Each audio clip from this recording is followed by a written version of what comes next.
আমার একার সংসার, মাথার উপর কেউ নেই, একার হাতেই সমস্তটা করতে হয়। যাই, ঝটপট গিয়ে আগে ক্ষেতের থেকে কয়েকটা সবজি তুলে নিয়ে আসি। এই টমেটোগুলো দেখছি একটু পেকেই গেছে, এগুলোই আগে তুলে নিই, তারপর নয় পেঁয়াজ তুলতে যাব। দেখি আজকে কি রান্না করা যায়। সব টমেটোগুলো তুলে নিয়ে যাই, একটু পেঁয়াজ তুলে নিই। পেঁয়াজগুলো তুলে তাড়াতাড়ি বাড়িতে যেতে হবে, গিয়ে আবার রান্না বসাতে হবে। একার সংসার, সব কিছুই এক হাতে করতে হয়।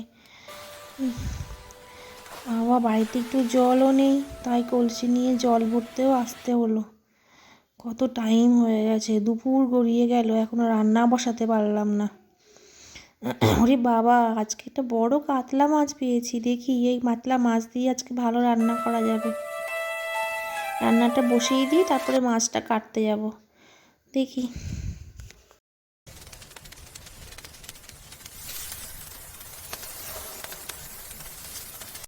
মাছটা অনেকটাই বড়, কি করে যে কাটবো সেটাই ভাবছি।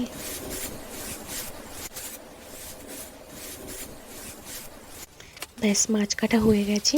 এবার মাছগুলোকে ভেজে নিয়ে আমি খেয়ে নেবো। খুব খিদেও পেয়েছে, সারাদিন যেভাবে খাটাখাটনি করলাম।